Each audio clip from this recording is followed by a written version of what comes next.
The broadcast is now starting. All attendees are in listen-only mode.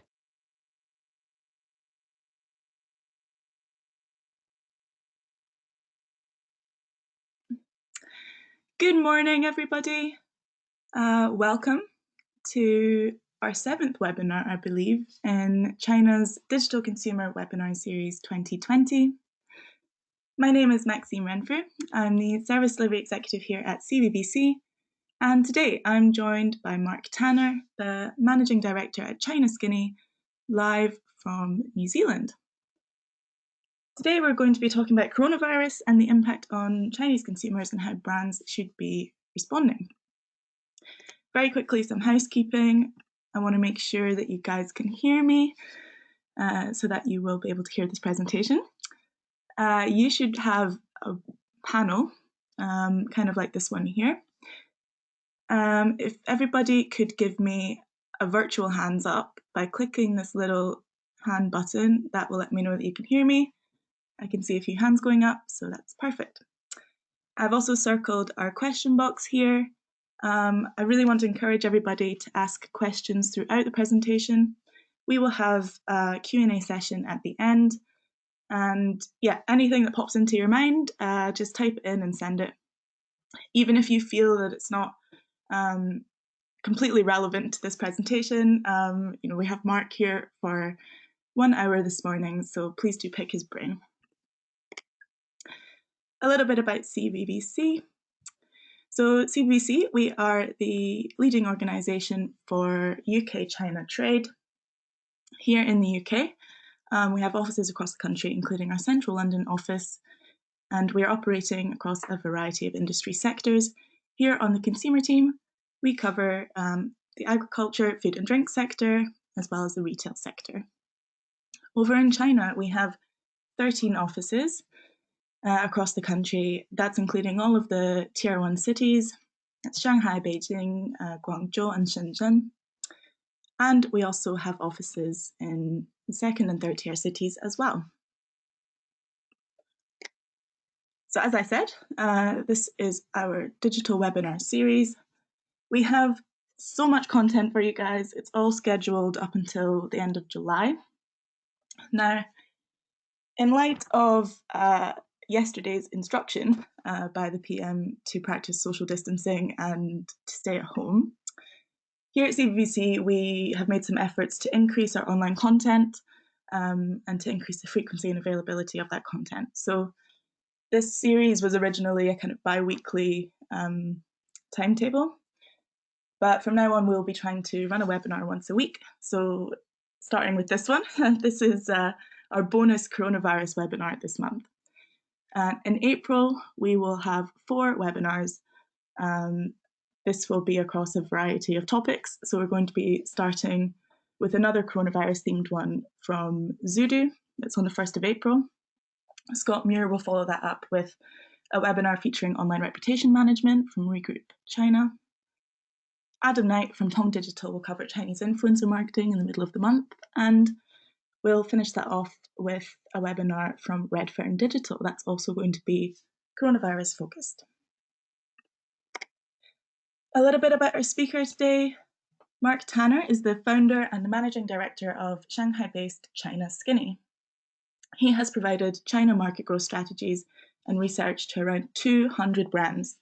Some very big names here across a variety of sectors, including Nike, Colgate, Fonterra, IKEA, and even Woolworths. His views on China have been quoted in more than 200 international media outlets, including Bloomberg, Reuters, FT, WSJ, and Forbes, where he is also a columnist. So on today's content, I know it's all a bit doom and gloom here in the UK, especially with the situation in Europe, making it quite difficult to even for normal business operations, I guess. So today we want to present China as the light at the end of the tunnel. China's economy has come out the other side of this outbreak, and hopefully Mark is going to walk you through what UK brands can do to prepare for all the pent-up demand that will undoubtedly come after China's recovery. So without further ado, I'm going to hand you over to Mark, our speaker for today. Welcome, Mark. Thank you, Maxine. It's great to be here. Yes, as Maxine said, I am in New Zealand. I came down for a Chinese New Year in late January and have been stuck here ever since, which isn't a bad thing. It's the summertime, so.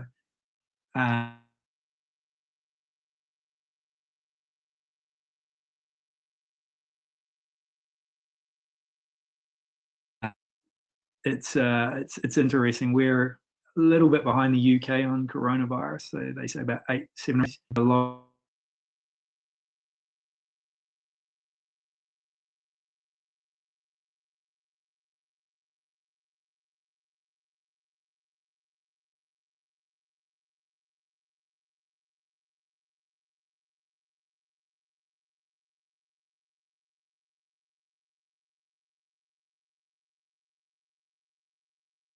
And some other brands around the coronavirus impact and the best approach to succeed on in these unique times. Our team is mainly all back in the office now in Shanghai, where we've only got a couple left still to get there, and myself, of course. So we have daily check-ins, and we're getting pretty posted with what's happening in market. So I'll share some of those today, and then some of the ways that businesses have really reacted well, and as brands targeting China should probably follow suit. So I've got a presentation here. Can you guys see the screen, or let me know, ask a question if you can't? Hopefully we can go through this. Yep, I can see Great, it. looks like we're on board. Confirmed. Fabulous. And as Maxime said, please do ask questions as we're going. It's always, I know it's always a little bit weird and unusual compared to a normal presentation, but it's always great as a presenter having a little more interaction. So sing out, please. So I guess the place to start is kind of the same place that the UK is right now, and that's when the lockdown started. And it was quite sudden and quite unexpected, probably more so in China than in the UK. And people were quite frazzled. I know our own team personally, people that are normally pretty robust weren't themselves, so were pretty frazzled by the whole thing. And as consumers as a whole, they went into survival mode. So people were in their houses and a lot stricter than most countries. They were not allowed out. And you looked at behavior, it was mainly buying the staples. So buying rice, dairy, all those types of products. And they went up about 154% overall. And then you got some products such as fresh pork, which increased 215%, beef, mutton, poultry were up around 400%. And so it was people really hankering down like war times. That lasted about 2 weeks. And if you can see from this chart, one of the real big changes was media, entertainment, and gaming consumption. So television was one of the main beneficiaries, and TV's been going out of fashion in China like everywhere. But even more so, like a lot more people spend a lot more time overall, spend more time on their devices than they do on TV. Advertising spends dropped. Alibaba alone makes more revenue from advertising than television does in China. But TV actually went up 42% as people sought to know what's going on, sought media, sought entertainment, etc. Online, there was over 1 billion extra hours a day spent, so a little over 20% growth online, pretty much overnight. And the biggest beneficiaries from that were the gaming companies, which accounted for about 20% of the entire online growth. People just went crazy about games, and Chinese are already very, very into it, but it increased even more so. And the other two big ones were online video and short video. And I'll talk a little more about short video, the likes of TikTok, or as they call it, Douyin in China. And that's really taken off over this period even more than it was before. But now we're starting to see the way things were. But I guess if you look at China as a whole, it's an incredibly digital country. Like a lot of people, the older people are still not online, but the young consumers, and I'm sure a lot of people on this call know, are incredibly digital. They live their lives on their smartphones even more than places like the UK and other Western countries. So that enabled the government to really do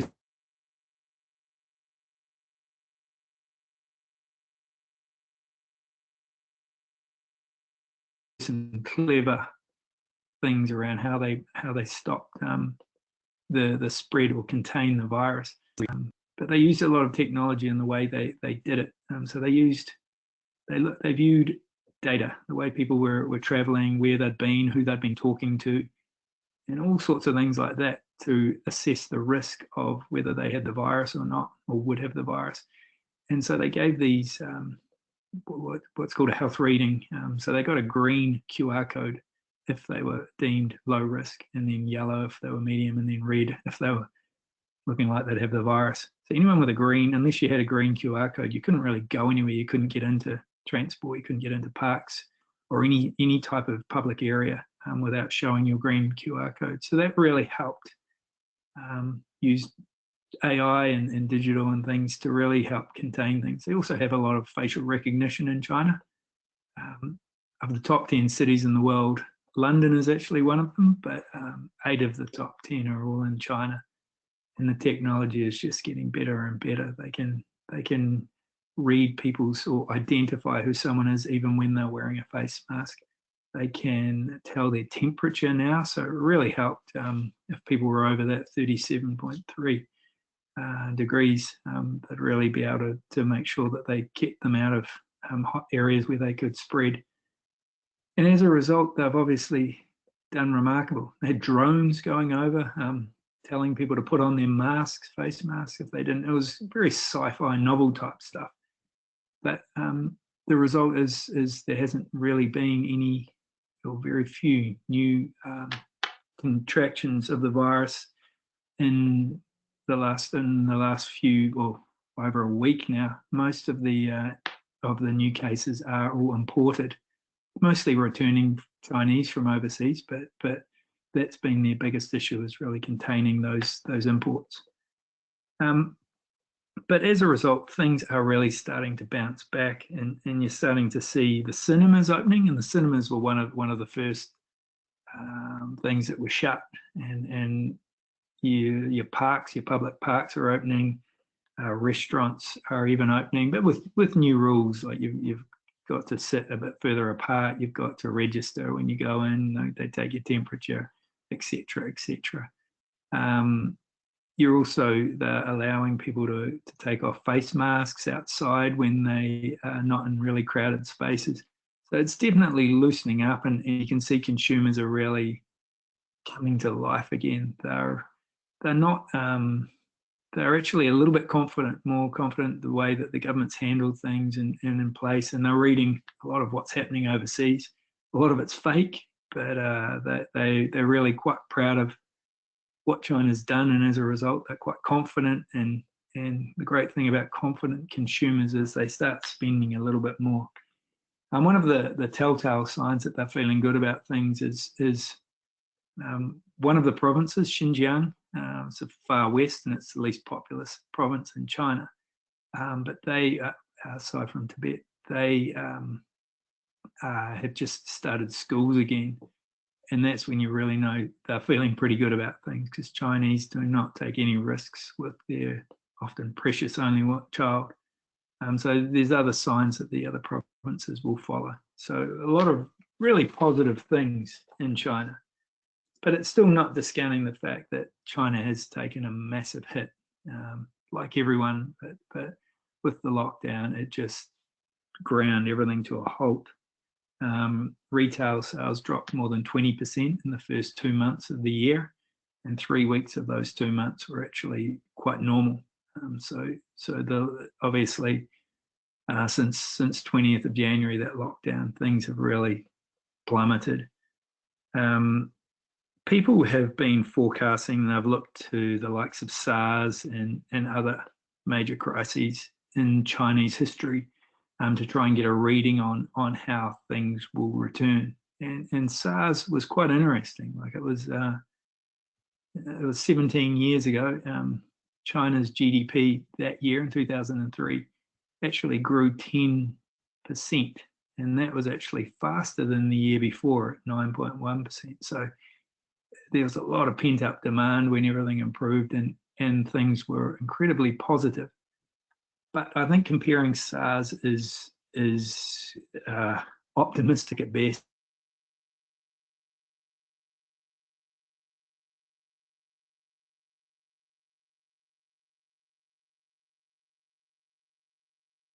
When you look at how different China is, one, you've got the economy is much lower on that curve, so they don't have as much room for just extreme growth as they have in the past. It's also much more of a trading country, so they accounted for about 5% of global trade back then. Now it's 12%. Things like travel, they took about 17 million trips in 2002 before SARS. Last year, they took over 150 million trips. Similarly, students, which are obviously very relevant to the UK.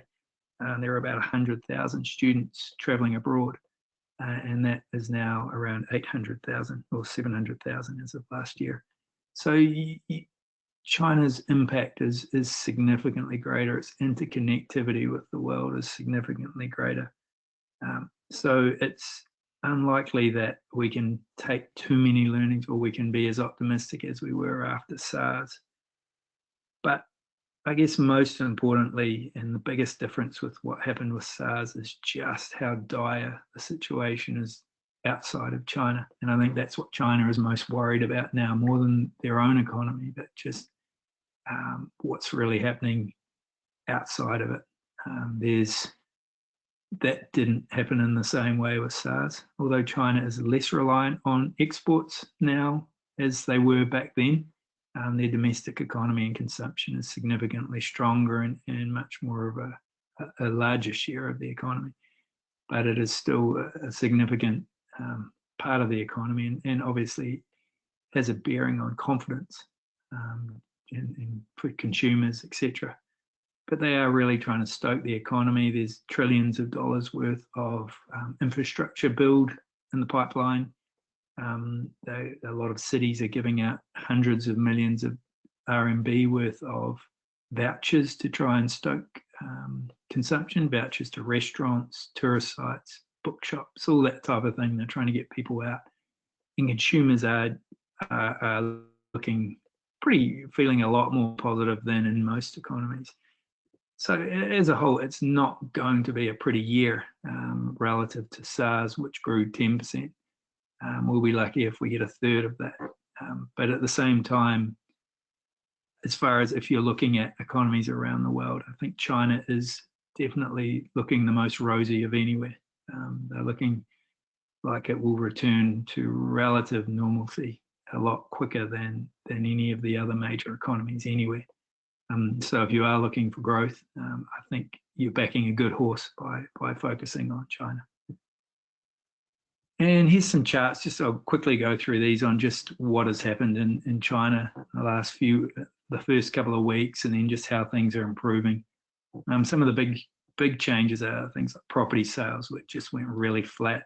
There's been some innovations in the area, things like virtual open homes, etc. And that's seen really good growth in property sales, which drives a lot of consumer sentiment, just because so many Chinese, about 90%, own property. And it's a big part of consumer confidence. It's their number one investment by a long way. And when property goes up, they're all feeling wealthy. So that's a positive thing. Auto sales. And we saw that with SARS, just because cars were seen as quite safe and clean and away from public transport. So anyone that could afford a car after SARS bought one.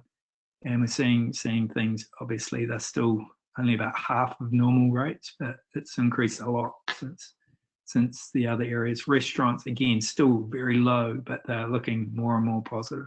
So I expect to see growth. And the big standout there is online. Online has been the true winner, which obviously this is a digital series, so it's quite appropriate to talk about it. So I'll cover off online as we go forward, and with some other things as well. And here's an interesting one. Obviously, tourism has been one of the biggest impacted categories, and I don't expect international tourism to clear up anytime soon, particularly for Chinese, because they will be afraid to travel outside of China. But you are seeing domestic travel, and that's usually the bellwether for tourism as a whole. People get excited about traveling, and then they go further afield, which obviously has that halo effect. When people visit a country, they get more engaged and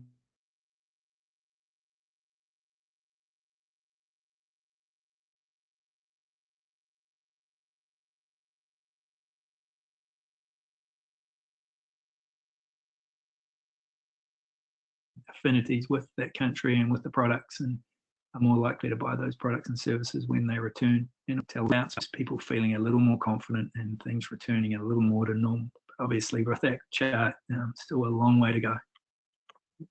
But I think when things do return to normal again, it's not going to be normal in the way it was back in January pre-virus. A lot has changed. People have been cooped up for sometimes weeks or months. And obviously that has psychological. There's people talking about post-traumatic stress and things like that. But you're going to get, just from some of the behaviour that has happened during the lockdown, you're going to see some impacts of that in the way people behave going forward. And just as a business, I think it's really important to be aware of those and really pivot in the way that consumers have pivoted, to just ensure that you're relevant to them from a marketing sales channel perspective. So I think one of the big changes here is e-commerce, and that's, people expected e-commerce to really boom during these times, and in SARS we saw obviously e-commerce was very had very low penetration back in 2003 in China. They were a bit late to the game, and now it's significantly higher. But the likes of JD started up during the coronavirus just because there was so much demand for online purchases, people not wanting to leave their homes but still wanting to buy products. And people were expecting e-commerce to really boom with this outbreak. But the only problem was the logistics, and a lot of companies couldn't get products, and you'd be scanning e-commerce pages and things, and they would say, look, we don't know when we can get this to you. We have issues with warehousing, with delivery. It may be 3 weeks, we don't know. And for Chinese that are used to sometimes getting things delivered as quick as 30 minutes, it was a little bit too uncertain. As I said, they were in survival mode at the time. But the one area that really blossomed was the fresh food, and that really went gangbusters. And a lot of the logistics companies really shifted their focus on making sure people could get those necessities. So that was really where the growth in e-commerce was, and you saw fresh food go up 100% year on year, or over 100%. As a result, we think that more and more consumers will be prepared to buy that fresh food. They're used to it now. And one of the other areas is around who's doing the shopping. It's been one of the big challenges to online shopping is actually getting people to try it out, and really, once they've done it 1 or 2 times, they start getting used to it, and it really becomes familiar, and they're much more likely to repeat purchase.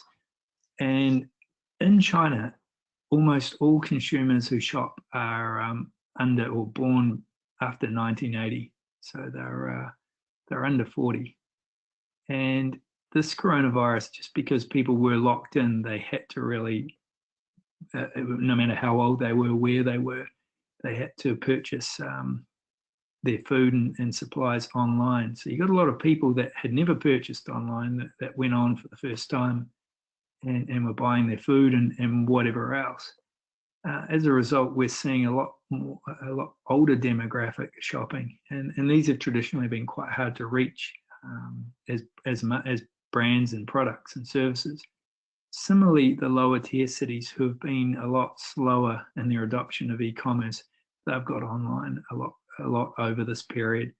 So if you look at that 30 plus population, they accounted for under half, so about 48.5% of shoppers prior to the outbreak.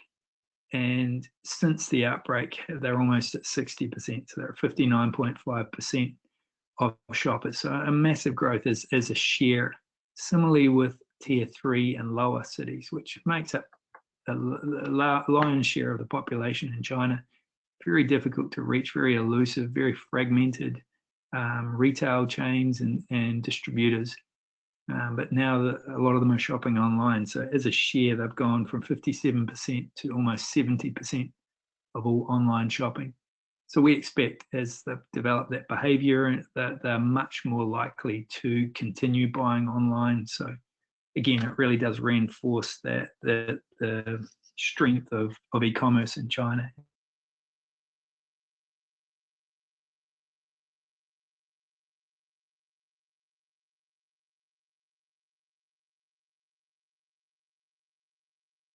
The expanded opportunity. And part of online has really been that live bit of a fad. And then over the last couple of years, it's just really exploded, and it's taken another step up over the coronavirus. There's now just on Taobao, which is the biggest platform for live stream. You've got 4,000 live stream hosts, and every day they create 150,000 hours of content, selling about 650,000 products. So it's significant, but its interactivity and its entertainment value has been incredibly popular for a lot of Chinese that are pretty bored sitting in their lockdown homes. So this has really been a boon for a lot of the e-commerce companies.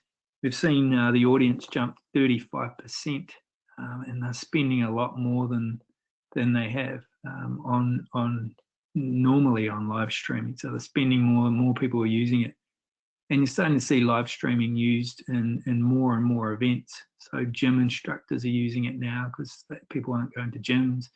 The Shanghai Fashion Week, which was looking like it would be cancelled, is now going ahead with its main focus being on streaming it. And the great thing about that, it's about opposed to their normal fashion weeks, is it's easy for consumers to just click and buy. And so it's really creating a lot more commerce opportunities and channels for brands. And there's some really good case studies of just success stories through e-commerce. Similarly, social commerce, and it's something that it's a buzzword people have been throwing around for a while. But if you look at what's happened over this period of lockdown, one of those key human needs is social interaction. And so it's the way a lot of Chinese have been the only way they could communicate with their friends and family that they're used to seeing in person. And as a result, social media usage has gone up significantly. But the extension of that has been social commerce. So you're getting a lot of these social media platforms that have just got seamlessly integrated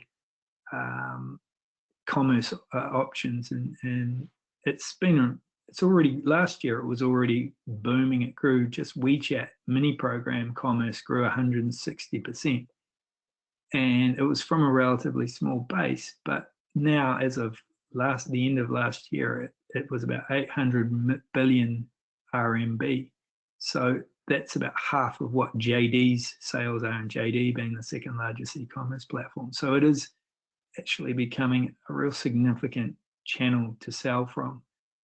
And what's happened is a lot of these brands that were a little slow to get on online selling have, with the more focus on those traditional retail channels, have found that all of those traditional sales have dried up, and they're now having to find new avenues to get revenue. And so a lot of them have actually opened mini programs. It's a lot quicker, cheaper, easier than traditional e-commerce platforms like Alibaba, JD. But it's also you own the customer, you own all the customer data, and you get a lot more access to that. Plus, consumers are a lot less price sensitive. So it's a lot harder to shop and price compare through mobile commerce or social commerce than it is on an e-commerce platform where you can just scan through pages and pages and pages of similar products and be quite price sensitive. Whereas social commerce, you're generally only seeing the brand that's promoting to you. And you're also already engaged with that brand. The fact you're following them on social media or your friends are. So it's a really good way to do it. It's a good case study of one of the biggest fashion brands or fashion companies in China is actually a privately owned Danish company called Bestseller. And they own a whole lot of different brands, Vita Moda, Jesus Jeans, Just Jeans and things. And they have been predominantly brick and mortar retailers, but they obviously faced a pretty dire situation with the lockdown. And so they were quick to launch a mini program. And as a result, they haven't been able to substitute their offline sales with a mini program. But during the height of the lockdown, they were selling about 3 to 5 times as much on their mini program than they were on their stores. And a lot of their workers, a lot of the shopkeepers and the people working for them had nothing to do because they were obviously, a lot of the shops were closed or empty.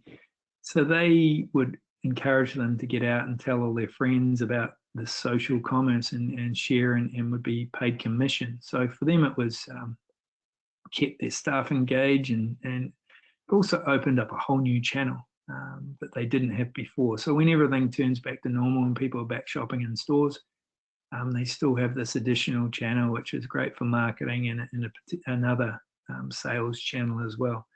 So a really good option just to really expand your sales and marketing channels. Now, I'm sure everyone here has heard of TikTok in the UK, and many of you have probably heard of Douyin, the Chinese equivalent, same company, slightly richer functions and things. They were growing phenomenally. Last year, they grew 60% to a base of 400 million users, already incredibly large. But I guess they weren't content with that growth, and they saw this lockdown as an opportunity to grow even further. So with the lockdown happening just before that Chinese New Year week, that is a week when it's the busiest week of the year for the cinema, for the movie industries. That's what a lot of Chinese do in that week off. They'll go to the movies with their family, and so there's a lot of premieres that week. There was scheduled to be 7 premieres. Everyone was going to go along and watch these movies, and then all of a sudden the cinemas were closed. One of the anticipated big hits was this movie Lost in Russia, which was a sequel from another couple of movies, Lost in Thailand and then Lost in Hong Kong, which both, the first one, Lost in Thailand, when it was released in 2012, sold $200 million worth, which at the time broke records. Similarly, the Lost in Hong Kong broke records as well in 2015. And they expected Lost in Russia similarly to do so. But then when these cinemas closed, I guess ByteDance, who own Douyin and a few other apps, saw the opportunity and went and paid an awful lot of money, $90 million, for the exclusive rights to this movie, and just showed it for free on their platforms. So a really good way to increase their users, increase the prestige of their platforms, and as a result, short video has absolutely boomed. This is obviously not a short video, but a lot of people on Douyin were downloading the app and then using short video, which was already booming, but it's got even more so. And again, another channel for commerce, short video being Douyin, and the equivalent or the competitor Kuaishou, which is another even more it doesn't have as many users, but is much more successful for commerce. But again, other channels that are very popular and very entertaining and can become really good marketing channels if used well.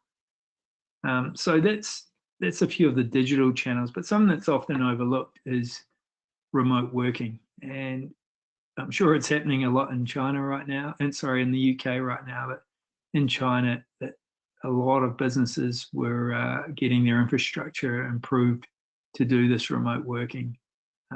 There was mass downloads of the apps, and there's a lot of Slack type apps in China. The big two would be Ding Ding or Ding Talk from Alibaba and WeChat Work, and they've really boomed.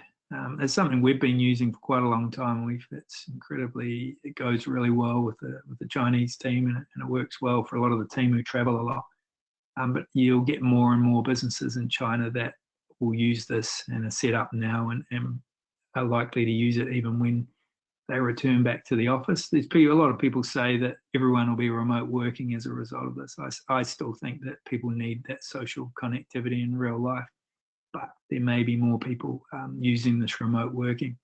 But I think for a brand in the UK, it's good to keep this in mind that a lot of your partners, a lot of your agents, a lot of your customers, particularly in the B2B space, will be likely to be using this and be set up for it. So it may be a really convenient and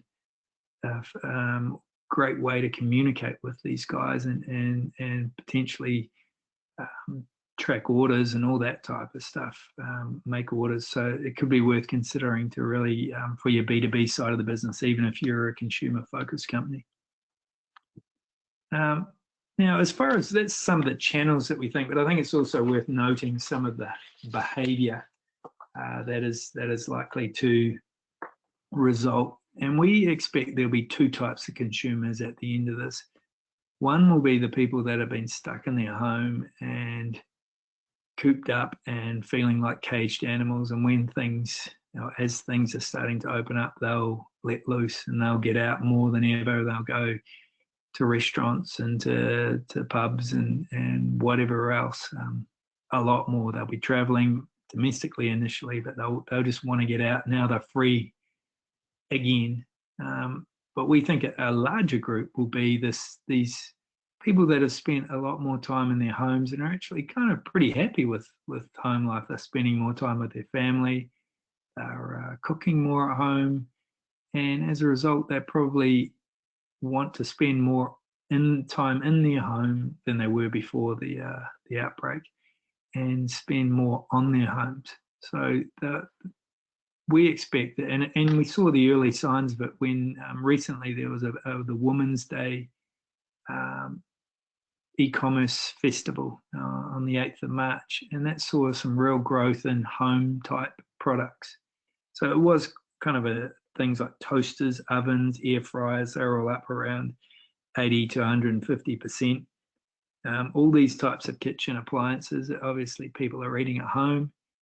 So we're expecting to see more people doing that type of stuff. But as that evolves and they're spending more time there, probably will start buying more nicer furniture, art, some of those kind of house, whether it be fine British crockery or any of that type of stuff. We expect that will do well as a result when things start getting back to normal.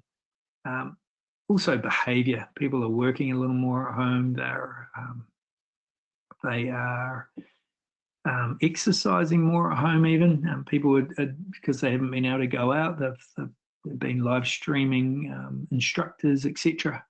On their phones, and they've been doing their workouts. So we expect there'll be that type of behavior. So as a result, probably worth considering if your products, if they're food and beverage, making sure they're home cooking ready and your communications are around how to cook them and how to prepare them, particularly if they're less familiar foreign style products.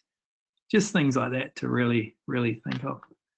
So I'm just going to end on a case study, and it's something we've been following a lot of businesses very closely over the period. We've spoken to over 200 businesses, and I'm just trying to understand what their pain points are and just how best to the guys that have really found success have done so. And this is one of my favorite case studies, just because it's the gym industry, which has been one of the hardest hit. A lot of people, obviously, all the gyms were closed. They're considered types of place you don't want to get next to a sweaty person because you'll probably catch something. And even as China is opening up, the gyms have started opening back up, but people are still a little bit hesitant to go to these types of areas. There are rules around crowdedness and using new towels and not being able to take showers and things, but they're still pretty slow to get back. This company, Les Mills, they're actually a New Zealand company. I'm not using them as an example because I'm a New Zealander, but it is one company we have spoken to. They are a really large exporter of gym programs and things, and they're to 140,000 fitness instructors globally. I'm sure there's quite a few in the UK that use their programs. 20,000 clubs globally.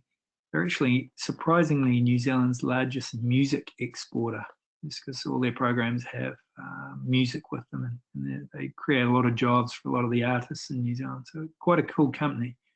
But they obviously, their business model is really based around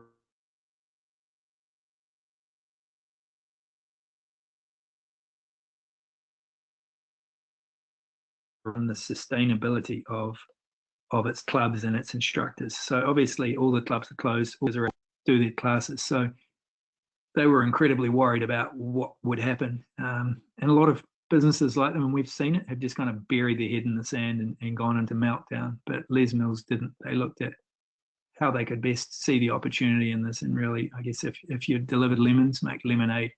So what they did was, first and foremost, they made sure their customers were okay. So obviously a lot of them weren't, but they did what they could to make them feel good. Obviously we're in touch with them. Some of them were struggling to pay their license fees and things, so they pause that type of thing, let them go for free for that period. A lot of the instructors were using their IP to do live streaming, etc., and they turned a blind eye on that for a few weeks until things get settled again. But so that they made sure that those guys were okay. But then they looked at some of the digital initiatives that they could launch during this period, and it's something they'd been exploring for some time. But this really accelerated the need to do that. And one part of that was looking at training. So they had, historically, they had training every quarter for about 1,000 instructors. And they'd have these big sessions. They targeted about 5 cities. And it was quite an expensive exercise, but really great for engagement and really good to get these instructors understanding their programs. But obviously with the coronavirus, they couldn't have these big events. So what they did was they went online with this training. And whereas they got 1,000 in the past, they did this one training day and got 2,800 of these instructors all going online. And a lot of these guys actually really liked it because they could watch the video again and again and again to make sure they didn't miss anything. They could interact, ask questions as it was going. So really good in that way. They did a survey afterwards, and 73% of those participating thought that they wanted to have a combination of these digital training sessions with the real training sessions as well. So very well received. From a business standpoint, it allowed them to reach a lot more people, the 2,800 just already versus the 1,000 normally. So a lot more scalable, and that could go up a lot more. And outside of those 5 cities that they normally target. More importantly, it was 2.5 times more profitable for them than offering a normal training. So really positive in that respect. Another part of what they did was they launched a WeChat mini program, like a lot of brands during this time. And on that, they provided free workouts and other content, allowing Chinese consumers that are cooped up to really do some exercise in their homes and stuff. And there's relatively limited content like that in China, with a lot of it outside the Great Firewall they can't access. So it was very well received. But something that they did very well was they recognized that there was a lot of issues with parents in China that they're at home, much like you guys are probably right now. They're at home they're trying to juggle work with these kids. These kids are trying to learn at home and they're bored, and really tough for anyone. So what they did was they had these kids programs, just 15 minutes, but for kids aged 4 to 14, and get these kids doing their exercise. And parents really appreciated it because it gave their kids a break. It got them out doing some physical exercise, and they were encouraged to send in photos and win prizes and share their experiences. So a really good way, if you can connect with Chinese through their kids, it's an incredibly powerful way to reach them at an emotional level. So they did really well with that. And similarly, they launched these saleable packages. So they'd never really done the direct to consumer model. And through this WeChat mini program and stuff, they launched these paid live stream classes. And these happened just last week, but about 1,500 people paid 90 kwai, so around $13, so $11, $12 pounds, and for 4 sessions. So it's a whole new revenue model they're opening up, which obviously it's only 1,500 now, but incredibly scalable. So a really good opportunity to open their market. But obviously they don't want to cannibalize the revenue of their instructors and the clubs. So it's another complementary service that they can offer for these clubs and that to sell and get commission. So quite a multi-level marketing approach that won't cannibalize these guys' revenue. It's actually quite complementary. So a really good way for them to reach the market. It's also helped them accelerate partnerships that they were working on. So Alibaba is someone that they've been talking to for even the Olympics and things. And Alibaba is one of the sponsors of the Olympics. But as a result of the virus, they got on 5 to 6 of Alibaba's channels, Youku, which is the YouTube equivalent, even Ding Talk, the productivity work from home app or work remotely app that I was talking about just before. They actually included these workouts on Ding Talk just to get people up, even when they're working, make sure they're doing exercise and things. And they had 1.5 million views, or sorry, 500,000 views in 1 week through that partnership with Alibaba. So as a result, they've done incredibly well. The team has never been more united, never been more engaged, and I think something you guys will find, and something everyone in China has found during these challenging times, is keeping that team engaged and keeping them useful is one of the biggest challenges for a lot of businesses. And they've found that the team has been incredibly productive during this time. They've had to be flexible. There's been some clear leadership. They've made sure that when they're back at work that they're getting free taxis to and from work. Now there's all the hand sanitizers and all those types of things there. And just making sure these guys are aware they're not going to lose their jobs and things. So it's been really positive for them in that respect. And I asked Jane, who's the CEO of Les Mills in China, if you could do one thing differently and one thing better over this period, what would have it been? And she just said, look, I wish I had started that digital D2C offering earlier. If she'd had it at the start of the coronavirus, she could have even taken further advantage of these people that are stuck in their homes and just looking for things to do. But I guess it just represents really just the opportunities to look at doing business differently during the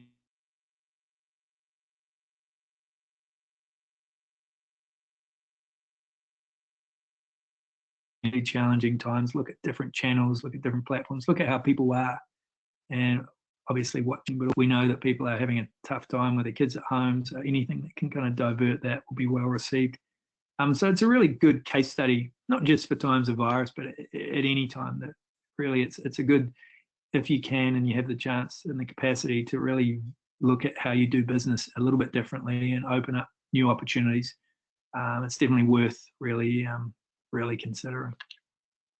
So that's me for my coronavirus rant.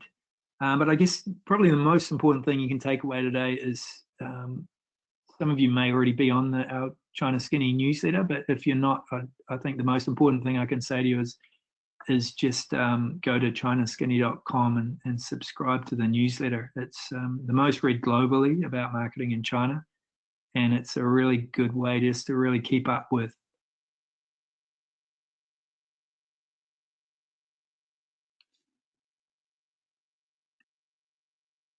what's happening in China at a very getting the latest information, to make it very punchy and to the point. So I'd recommend, if you only take one thing away from today's webinar, is going to that website, chinaskinny.com, and subscribing to the newsletter.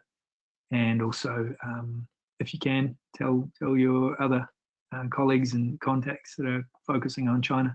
It'd be the nicest thing you could do for them. But that's all from the presentation. So does anyone have any questions about the coronavirus, how to best deal with it, about consumer behaviour around it? Hi, Mark. I'm back again. Thank you so much. Hi, Maxine. I can see we have a couple of questions. That was a really great presentation. Some good examples there of how Chinese brands have adapted, and some good inspiration for UK brands as well. So our first question is from Antonetta, and she asks, who will be the national champions after COVID-19 if JD and Alibaba came to prominence after SARS? So obviously after SARS, JD went digital and Taobao quickly followed. So what will be the case after COVID-19? Yeah, I think it's hard to know. Like there may be some incredible businesses that are starting as so many crises from GFCs to Great Depressions have started some of the world's greatest companies. So it's hard to know any of these fledgling startups, what will come of them now. But obviously, ByteDance and their Douyin, their TikTok type product was already growing pretty rapidly, but they've gone up another gear. They're a phenomenally successful company. They're looking at launching all sorts of other new products using their incredible AI technology and their very intuitive interface. They're launching everything from productivity tools to search tools to games. So I think that's definitely one to watch. Their advertising revenue is really cannibalizing a lot of the other digital companies, the big tech giants' revenue, as is the share of screen time. So I think that's definitely the darling at the moment in China's tech scene. Obviously, those traditional e-commerce companies, the Alibabas, the JDs, have done very well out of this, and they've got an expanded user base, as I said, from an older group, from a wider geographic reach. So I think they'll obviously come out as significant beneficiaries. But yeah, there may be some very interesting new companies coming out of this. So we'll be watching closely. Great, thank you. Our next question is very long, so bear with me, which is great, by the way. Yeah. I like long questions. So this is from Emma from Denby, which is a made in England pottery company. Her question is, what is your opinion on when the offline retail in China will really bounce back? As you mentioned, consumer behavior has changed. I feel like the business is trying to go back to normal, but people are still buying online and just walking around malls without really buying anything. For a category like ours, which is tableware, we were looking into offline first as our product feature is better received offline. Do you think it's worth exploring online first now for brands to start with a mini program, as you mentioned, because the offline retail might take longer to recover? Yeah, I think it's a very good question, Emma.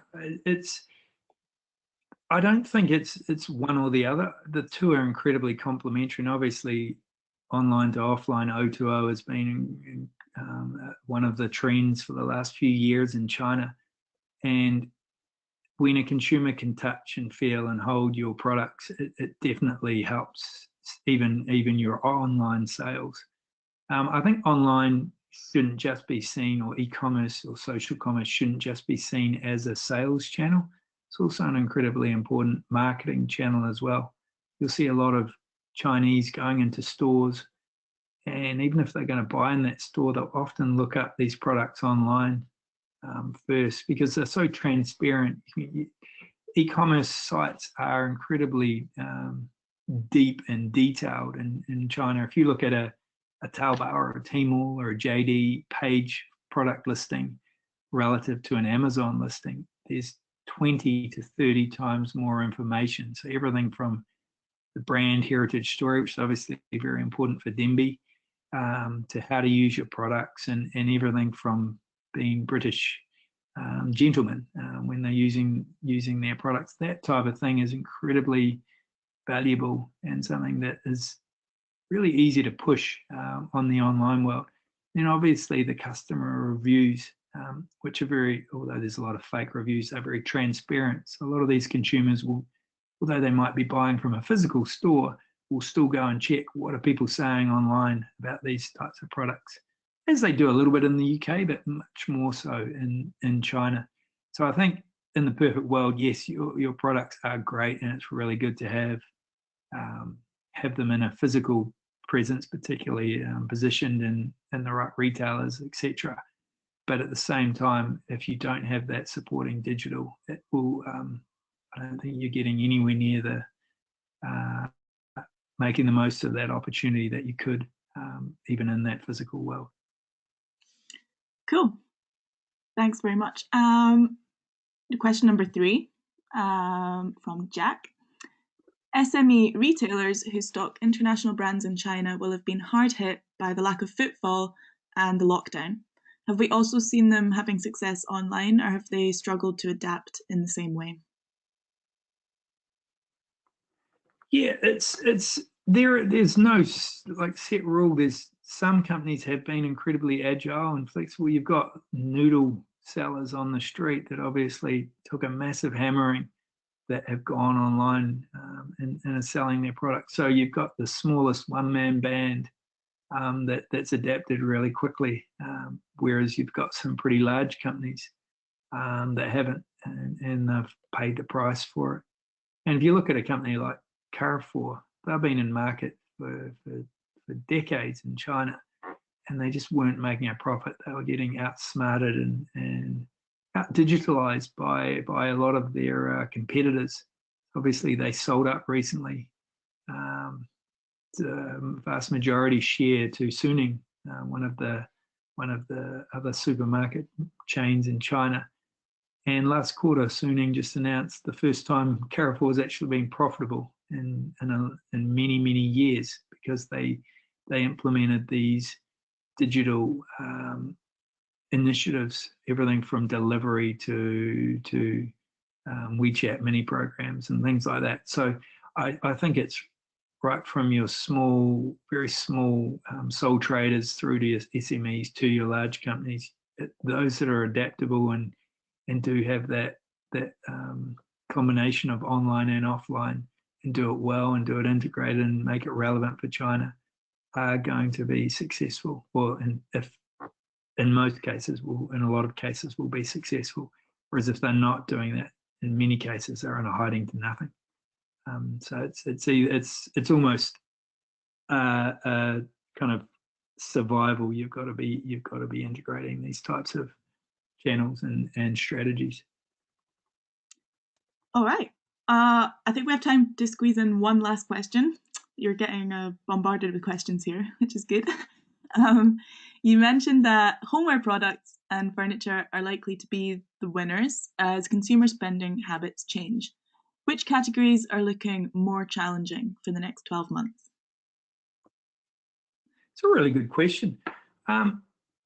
Tourism and education are the two biggest. They're gonna really be hurt by this, and as a result, businesses that are focused around those. So that's the direct businesses, but there's a lot of businesses that really do quite well out of the visiting students that are Daigo, that are trading, sending their products back to their friends, families, colleagues in China. So a whole lot of students come to the UK every year, and a lot of tourists come, and all their friends say, oh, buy me this, buy me that, buy me this. And a lot of brands have done very well out of that, and they've built their brand out of that. And if their focus, if their main strategy is around these daigou trades, they're going to really be hurting as well, whether it be health and supplements, whether it be food and other consumer packaged goods. Luxury may find it a little bit harder. There's a lot of signals that would say that luxury may take a little bit longer to warm up. It was going really well again the last couple of years.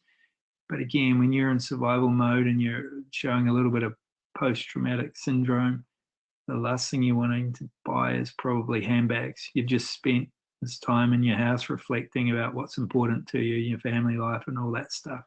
Things like fitness, everyone wants to, like around 3/4 of people claim they want to spend more on fitness, obviously healthy food, all those things. But buying lovely shoes and a nice handbag, a watch and a scarf is probably not the highest priority for the next few months until things are really, really back to normal and you can start thinking about things like that. Perfect. Thank you so much. And we've just hit 10:30, so bang on time. We're going to wrap up there. Many thanks to you, Mark. That was a really great presentation and very insightful, I'm sure, for everybody listening.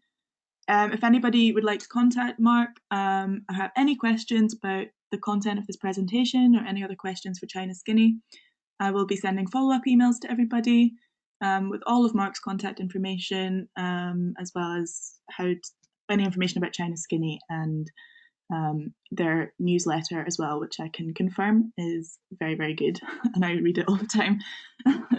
And yeah, thanks to everybody for tuning in today. I hope that you're not going too crazy stuck at home. Like I said, we will have these webinars on a weekly basis, so you can always look forward to that, hearing more from me every week. All of our previous webinars are recorded, as will this one be. So they're all uploaded to our YouTube channel. There's a good solid 6 hours of content there if you've exhausted your Netflix. So do feel free to live it all again. So thanks again, Mark. I appreciate it's late. Thank you, Max.